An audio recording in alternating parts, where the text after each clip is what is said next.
पहला थिमोथियस बाब 6। जितने नौकर जुए के नीचे हैं अपने मालिकों को कमाल इज्जत के लायक जाने, ताकि खुदा का नाम और तालीम बदनाम ना हो। और जिनके मालिक ईमानदार हैं वो उनको भाई होने की वजह से हकीर ना जाने, बल्कि इसलिए ज़्यादातर उनकी खिदमत करें कि फ़ायदा उठाने वाले ईमानदार और अजीज़ हैं। तो इन बातों की तालीम दे और नसीहत कर। अगर कोई शख्स और तरह की तालीम देता है और सही बातों को यानी हमारे खुदावंद यीशु मसीह की बातों और उस तालीम को नहीं मानता जो दीनदारी के मुताबिक है, वो मगरूर है और कुछ नहीं जानता, बल्कि उसे बहस और लफ्ज़ी तकरार करने का मर्ज़ है, जिनसे हसद और झगड़े और बदगोइयाँ और बदगुमानियाँ और उन आदमियों में रद्दो बदल पैदा होता है जिनकी अक्ल बिगड़ गई है और वो हक से महरूम हैं और दीनदारी को नफ़ा ही का ज़रिया समझते हैं। हाँ, दीनदारी कनायत के साथ बड़े नफ़ा का ज़रिया है, क्योंकि ना हम दुनिया में कुछ लाए और ना कुछ उसमें से ले जा सकते हैं। बस अगर हमारे पास खाने पहनने को है तो उसी पर कनायत करें। लेकिन जो दौलतमंद होना चाहते हैं वो ऐसी आजमाइश और फंदे और बहुत सी बेहुदा और नुकसान पहुंचाने वाली ख्वाहिशों में फंसते हैं, जो आदमियों को तबाही और हलाकत के दरिया में गर्क कर देती हैं। क्योंकि ज़र की दोस्ती हर किस्म की बुराई की जड़ है, जिसकी आरज़ू में बास ने ईमान से गुमराह होकर अपने दिलों को तरह तरह के गमों से छलनी कर लिया।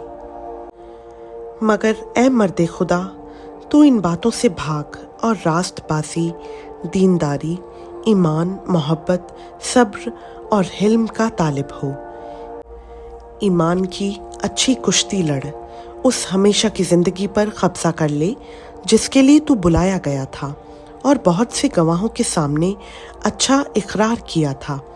मैं उस खुदा को जो सब चीज़ों को ज़िंदा करता है और मसीह यीशु को जिसने पैंतुस पिलातुस के सामने अच्छा इकरार किया था, गवाह करके तुझे ताकीद करता हूँ कि हमारे खुदावंद यीशु मसीह के उस ज़हूर तक हुक्म को बेदाग और बेइल्ज़ाम रख, जिसे वो मुनासिब वक्त पर नुमाया करेगा, जो मुबारक और वाहिद हाकिम, बादशाहों का बादशाह और खुदावंदों का खुदावंद है। बका सिर्फ उसी को है और वो उस नूर में रहता है जिस तक किसी की रसाई नहीं हो सकती। ना उसे किसी इंसान ने देखा और ना देख सकता है। उसकी इज्जत और सल्तनत अबद तक रहे। आमीन। इस मौजूदा जहान के दौलतमंदों को हुक्म दे कि मगरूर ना हो और ना पायदार दौलत पर नहीं, बल्कि खुदा पर उम्मीद रखें, जो हमें लुत्फ उठाने के लिए सब चीज़ें इफ़रात से देता है।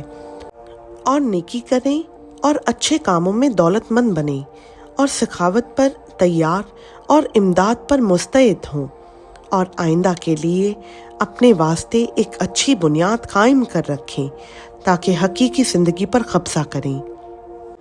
ए थिमोथियस, इस इमानत को हिफाजत से रख और जिस इल्म को इल्म कहना ही गलत है, उसकी बेहुदा बकवास और मुखालिफत पर तवज्जो ना कर।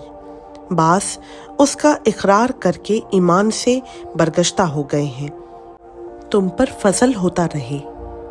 खुदा उनका पाक कलाम का पढ़ा, सुना, समझा और कबूल किया जाना हम सबों के लिए बाइस बरकत हो। आमीन।